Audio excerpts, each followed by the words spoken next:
Hi friends, welcome back to this channel. Today we are doing the second episode and we are starting by sharing our story.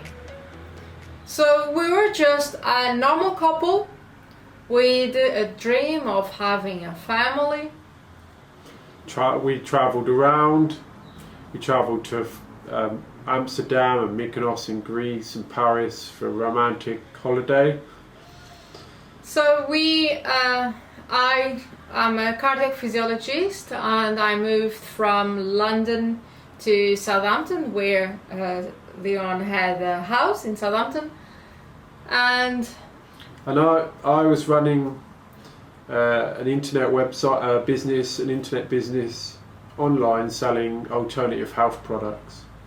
So everything was doing right, everything was doing well until the point that when our baby born, he was 5 days old, and the police and social services forced us to go to the hospital, and they kidnapped our Santiago from us, and so they obliged us to go to the Princess Anne hospital, and they took Santiago from us.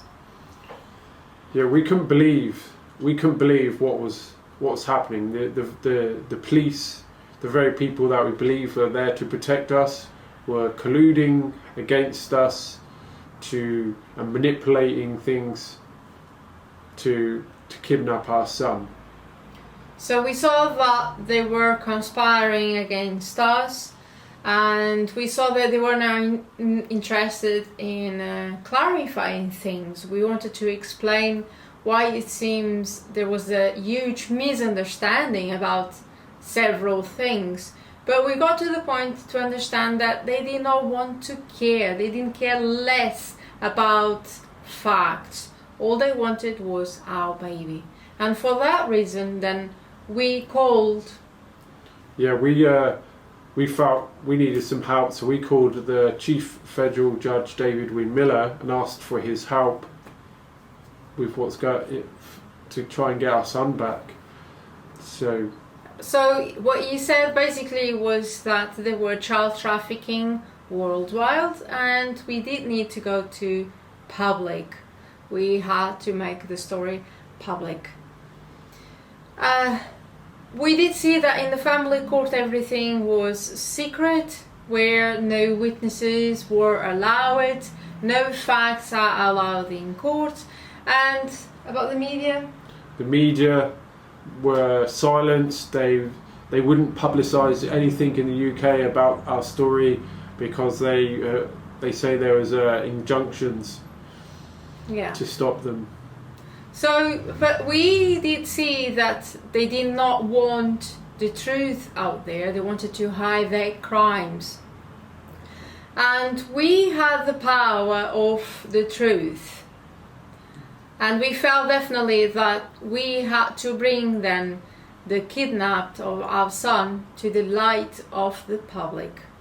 And by doing that, we saw that they punished us and they rushed all the process. So yeah, we received we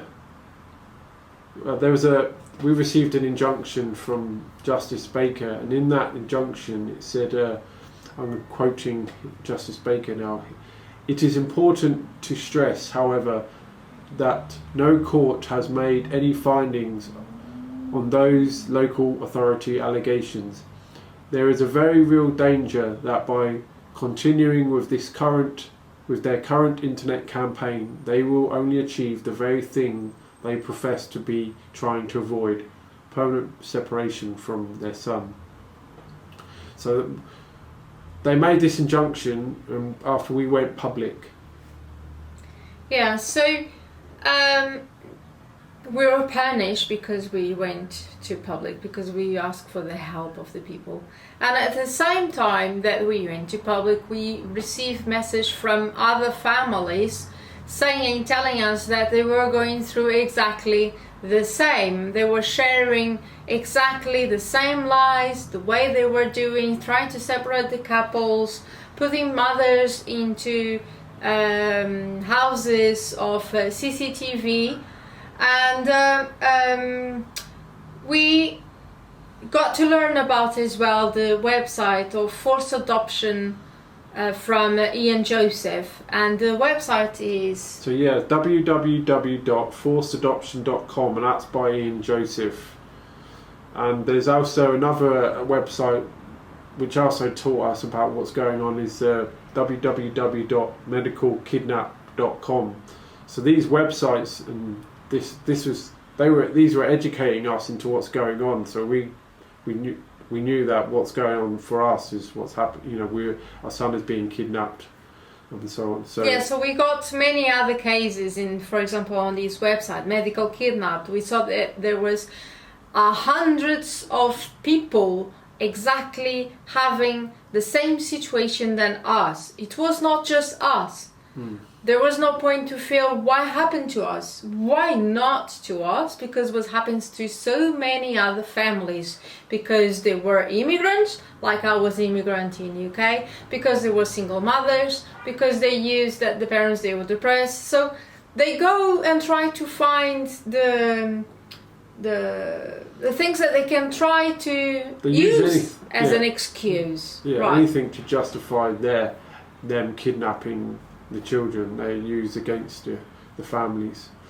The paperwork that they have given to us, it shows as well the lies and that they were conspiring.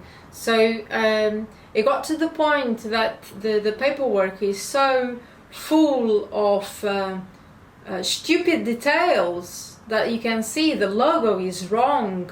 So many details that we exposed that, and because we have exposed that, they came back saying that we were the ones that they were falsifying the documents. So just see how mad it is. Yes, it lies. There was one of the papers, I remember, one of the papers is dated of the first... The dated the 8th 8th of April. For a supposed hearing on the 1st of April. Yeah, so it's dated of 8th of April to go to the court on the 1st of April. How mad is that? That was my paper, and your paper was said the 11th of April. And when we go back to the judge, David-Menino, what he said was they are going to try to... So yeah, trying to get you to go into the court, and then they would just simply put you into prison just to remove you. Because you took yourself there, they will just put you in prison. So we got some support from the Portuguese media as well, and at the same time, in the very beginning, I had media to who I have trusted, the interview of 4 hours. She came up saying that I was selling illegal things, and this was so wrong that the person that gave me that interview me was still in London doing the live TV program, and she contacted me and saying that she did not agree what they were doing back in Lisbon. And so we get to the point to step back and really question what the media is doing, because how can we then have the help of the Portuguese people supporting us to get our baby back if what they are being told is that we sell illegal things? So we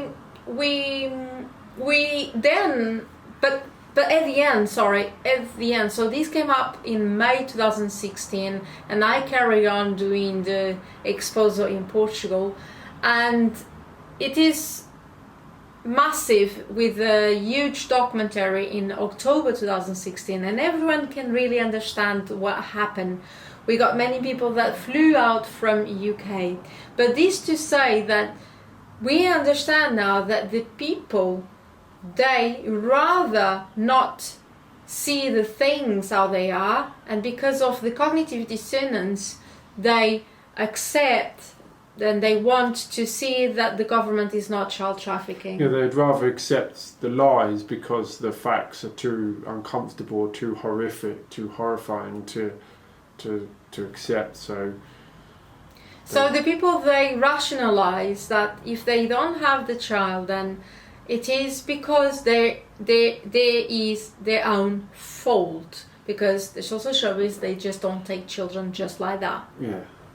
So we you know, in massive point, we don't feel solidarity. In massive, like from the majority of the people, we don't feel much empathy. Because when we approach someone about this, and that's the why the society is made to believe, it is, if you don't have your child, it is because you have done something wrong. So at the end, we warn the people. Lots of people, like I said, have left UK. Santiago, it was the most used name in Portugal back in 2016, and Santiago is not a common name in Portugal. And bottom end is, my government, Portugal, has not helped me, has completely ignored me. But fortunately, we do have a support from a community, and because of that, the Portuguese government financed a movie to try to manipulate the mind of the people. So yeah, there's a movie, Hollywood movie released. Hollywood? Oh, was it Hollywood? It's not Hollywood, okay. No. But a movie released, and it implies that the social services only take children from people that are neglecting the children, which is just lies. It's just a way to manipulate the viewer to see a certain way, so that, like, they would think that we neglected our child, and that's why they took our son, rather than the fact that the governments are child trafficking, because that's what's going on. All governments on planet Earth are trafficking children. Yeah. And so on that movie, what happened is that the woman, she even said in the radio that she was inspired to do the movie because of a Portuguese woman that had lost her baby with 5 days old. So basically she's saying that she did the movie because of my son. She never contacted me, she did not want to know about facts. So she's not in a good faith, because if she was in a good faith, she would not put, in the first seconds of the movie, she would not abandon her baby, her 2 children, near the bin to go and rob. That's basically what is shown in the scenery of the movie in the first minutes. Okay, so I'm not going to be happy with that movie that at the end the child went for adoption. This is not doing no good for forced adoption. It's not doing no raising no awareness. It's actually saying to the people they lost the children because they didn't care about the children. They put the children in danger. Regarding the putting the child in danger, and it's not just that, you know, if you go and you compare our case with the Madeleine McCann case, what you see is that they still have twins, and you can compare both. Okay, we never left Santiago to go to a restaurant in the middle of the night. You know, you can compare the 2 cases, and you will see that what the social service, they talk about future emotional risk. Okay, there is future emotional risk in one case, but on the other one there is none. Anyway, I'll leave it to you to leave the conclusions. So yeah, we had several families that run away with their children, and so we can say that our son has saved many children. It is a hard journey. It's a hard journey, but we are positive, we are strong, we choose to be positive each day when we're going through such a trauma, psychological trauma. Unfortunately, there is down moments, because what we're living is loss, is grief, and it is normal at the end. We don't know where Santiago is, we don't know with who he is, how he is. You know, I usually say I don't even know the color of the eyes of my baby, because he was taken with 5 days old, and the last time that we saw Santiago was on the 4th of March 2016 when he was 1 month old. So yeah, Santiago is loved by a large community all over the earth. And yeah. So. And this community is waiting for Santiago. This community shares with us many moments, like when we sing Santiago's birthday, or when we do the live videos on Facebook. So we want to thank all this huge community, and now probably you are part of this community as well, because you will feel empathy, because you will sharing this, and that's the purpose of all of these videos, is to raise awareness about forced adoption. It is to inspire other mothers and other families to come forward and to notice that the problem is not you, what they are doing is wrong, and no child deserves to be taken from the families because they are punishing not the families, not the mother and the father, they are punishing the children, that they are cutting the roots, that they are not allowing to be with loving families, the grandparents.